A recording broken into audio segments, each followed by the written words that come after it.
Halo adik-adik, selamat pagi buat kita semua. Selamat pagi, Apa kabar adik-adik? Pak. Pagi Pak. Oke. Apa kabar adik-adik? Kabar baik, Pak. Apa kabar? Tuhan baik Pak. Syukurlah. Baik.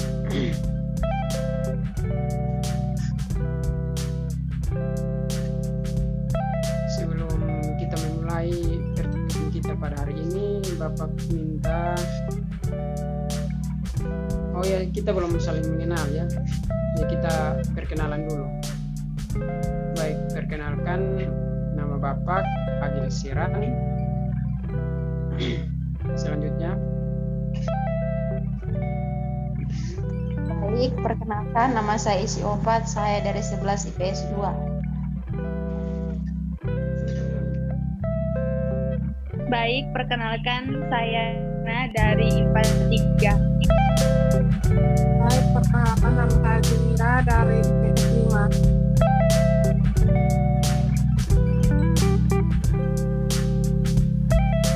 Baik, perkenalkan Pak, saya dari Fanari dari kelas 12 IPA 3.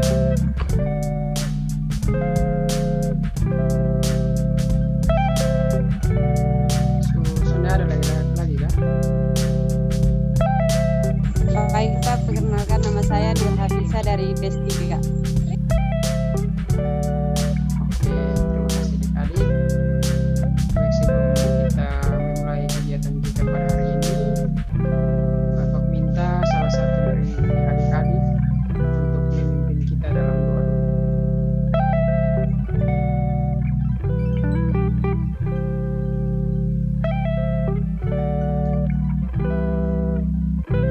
Baik, saya Pak. Oke. Buat adik Baik, Pak Guru dan teman-teman, marilah kita siapkan hati dan batin kita untuk menghadap Tuhan dalam doa. Izinkanlah saya memimpin doa ini menurut keyakinan saya Kristen Katolik. Berdoa mulai.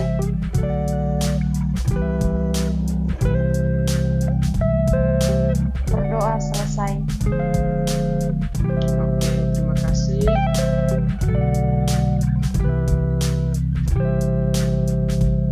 Baik adik-adik, jadi kita sepakati dulu waktu. Ya adik-adik mau sepakati dulu waktu itu berapa menit? 30, Pak. 3 menit Pak. 40 Pak. Oke. Baik adik-adik, sebelum kita memulai, Bapak minta untuk adik Rifan untuk share screen materi kita pada hari ini dulu.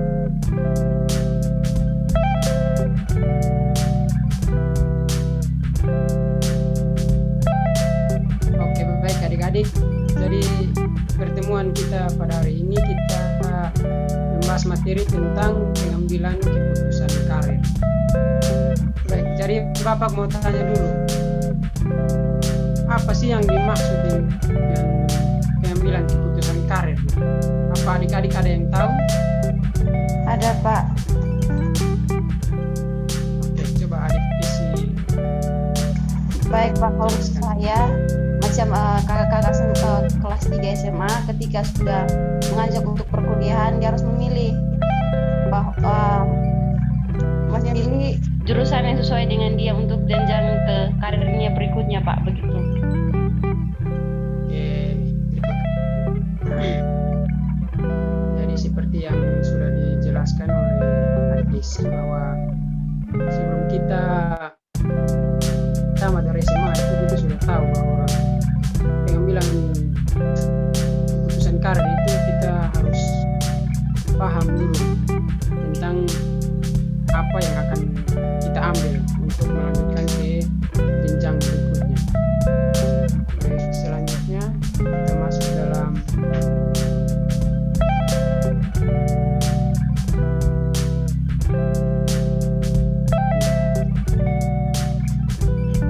mengenai Bapak ambil menurut jiwa Kapitut Soekardi.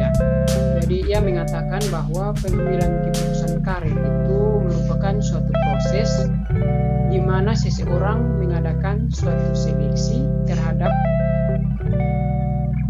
beberapa pilihan dalam rencana masa depan. Baik, jadi di situ Bapak ambil salah satu contohnya itu bagi siswa bagi adik-adik yang mau melanjutkan ke studi ke jenjang yang lebih tinggi itu, adik-adik akan melamar pekerjaan atau membuka usaha sendiri, di mana adik-adik akan memilih tersebut harus dipertimbangkan secara matang. Jadi adik-adik harus betul-betul memilih karir yang adik-adik mau pilih itu. Adik-adik harus berpikir dulu, tanya-tanya dulu kepada kakak, orang tua, apakah ini karir yang saya pilih ini sudah sesuai dengan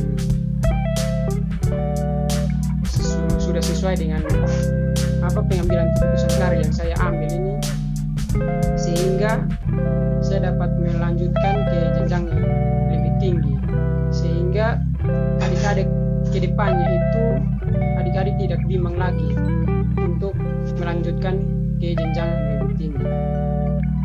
Selanjutnya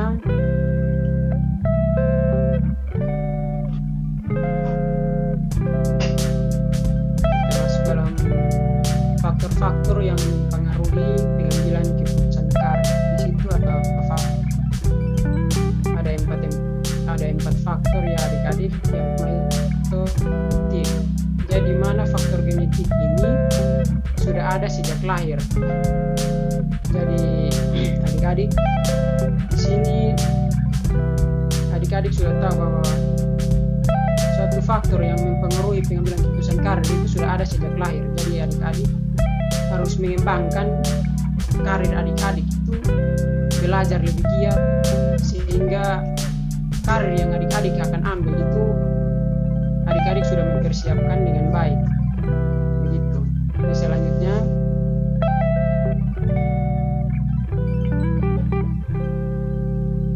yang kedua itu kondisi lingkungan.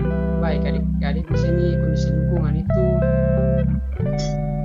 umumnya itu ada di luar kendali adik-adik, tetapi pengaruhnya itu bisa direncanakan atau tidak bisa direncanakan. Jadi adik-adik begini, kondisi lingkungan itu bisa saja adik-adik bisa dipengaruhi oleh teman-teman adik atau tetangga adik, seperti itu. Jadi pengambilan suatu keputusan karir itu adik-adik harus betul-betul memikir matang betul-betul. Jadi adik-adik akan ambil ke jenjang yang lebih tinggi itu adik-adik sudah tahu apa yang adik-adik akan ambil, sehingga tidak dipengaruhi oleh lingkungan luar begitu. Dan yang ketiga itu faktor belajar. Jadi faktor belajar di sini ini dilakukan setiap waktu. Jadi sejak masa bayi itu adik-adik pengalaman belajar ini mempengaruhi tingkah laku dan keputusan orang, antara lain tingkah laku pilihan pekerjaan. Jadi faktor belajar ini dilakukan adik-adik dilakukan setiap waktu, sehingga adik-adik akan melanjutkan ke jenjang yang lebih tinggi itu adik-adik tidak dipengaruhi oleh tingkah laku dari seseorang. Jadi keputusan yang adik-adik ambil itu sesuai dengan pekerjaan yang adik-adik kembangkan begitu. Yang berikut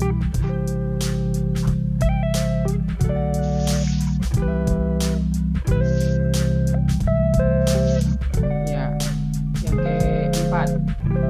Ya, yang keempat ini keterampilan menghadapi tugas atau masalah. Jadi di sini keterampilan ini adik-adik dicapai sebagai sebuah interaksi atau pengalaman belajar ciri genetik, bakat, dan lingkungan. Jadi keterampilan menghadapi tugas atau masalah itu adik-adik harus berinteraksi, mencari informasi dari kakak-kakak adik-adik itu, sehingga dalam pengalaman belajar kakak-kakak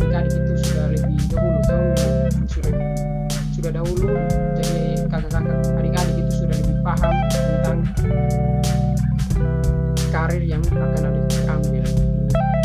Yang berikutnya, ya ini kita masuk dalam langkah pengambilan keputusan karir adik-adik. Jadi create a vision ini adalah adik-adik membuat sebuah visi untuk mencapai tujuan individu yang berhubungan dengan karir. Jadi di sini dengan pemahaman adik-adik itu yang memahami bakat, minat, potensi yang dimiliki oleh adik-adik, cita-cita, pemahaman gaya hidup itu adik-adik kesesuaian antara keinginan dan kebutuhan diri untuk masa depan. Ya, adik-adik melalui visi yang adik-adik miliki mempunyai gambaran tentang apa yang akan dilakukan di masa depan. Jadi di situ berupa adik-adik mempersiapkan diri untuk mencapai tujuan yang adik-adik akan kembangkan di masa depan. Yang berikutnya, ya, yang kedua ini set goal. Jadi di sini set goal ini adalah menetapkan tujuan dari pilihan karir sesuai dengan tujuan yang adik-adik capai, sehingga membuat tujuan sesuai kemampuan yang adik-adik miliki ini realistis dengan tujuan yang ingin adik-adik capai, dan kemudian ditetapkan waktu pencapaian tujuan. Jadi di situ adik-adik sudah tentukan yang adik-adik inginkan karir di kemudian hari, dan juga adik-adik tentukan waktu yang pas untuk mencapai tujuan yang adik-adik ingin melanjutkan itu di kemudian hari begitu adik-adik. Kemudiannya selanjutnya, ya, yang ketiga ini develop and action. Jadi develop and action ini adalah mengembangkan rencana karir. Jadi di sini didahului dengan memahami kelanjutan studi, memahami potensi adik-adik yang menjadi persyaratan untuk memasuki dunia karir yang adik-adik pilih, di mana adik-adik memahami prospek karir di masa depan dan membuat perencanaan karir jangka panjang. Jadi di situ adik-adik akan mengembangkan rencana karir adik-adik itu seperti apa untuk kedepannya. Didahului dengan adik-adik memahami apa potensi yang adik-adik miliki. Persyaratan untuk memasuki dunia karir itu tidak gampang adik-adik. Jadi adik-adik harus berpikir lebih matang untuk adik-adik melanjutkan ke jenjang yang lebih panjang lagi. Selanjutnya,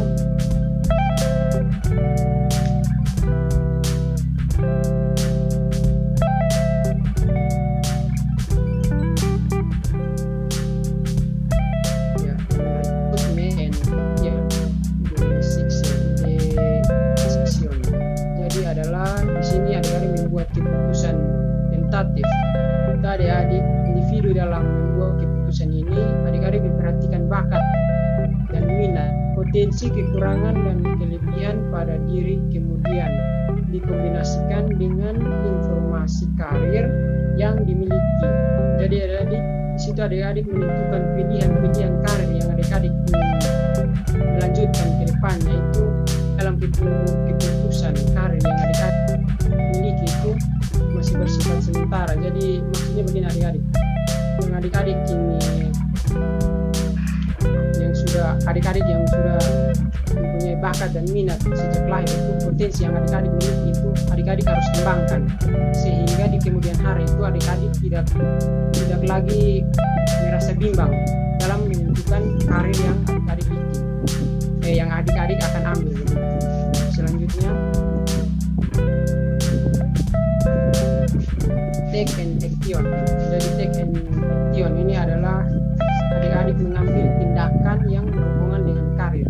Jadi mana di dalam hal ini adik-adik harus bertanggung jawab dengan segala konsekuensi yang akan diterima dari keputusan karir. Jadi di sini adik-adik kalau sudah mengambil jenjang yang lebih tinggi itu, adik-adik harus menerima risiko yang akan adik-adik terima.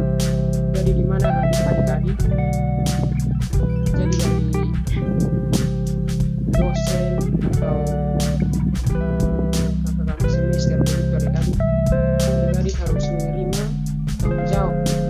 segala konsekuensi yang akan adik-adik terima di pengambilan keputusan karir adik-adik nanti. Yang berikut, oke, baik. Terima kasih. Itu materi kita hari ini. Baik, bagi adik-adik yang belum mengerti dari materi tadi, bisa adik-adik tanyakan kepada Pak apa adik-adik yang belum mengerti dari materi tadi.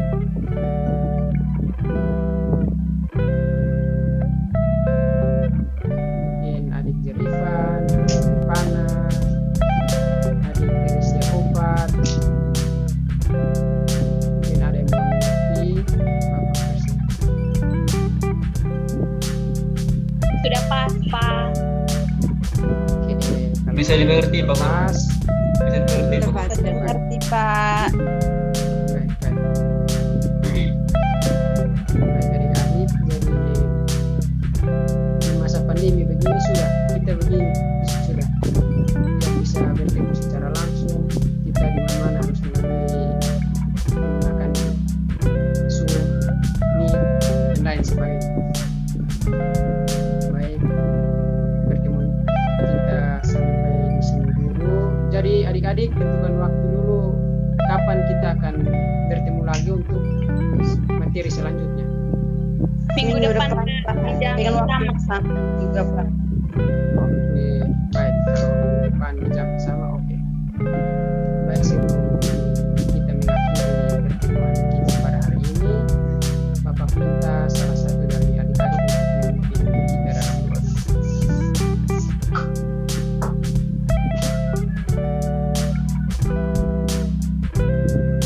Mungkin adik Jerifan, Irfan. Coba biar saya satu. Oke. Baik, ini terima kasih Pak atas kesempatannya. Jadi sebelum kita mengakhiri kegiatan kita pada pagi hari ini ingat saya untuk memimpin doa penutup sesuai agama dan kepercayaan saya Kristen Protestan. Mari kita berdoa mulai.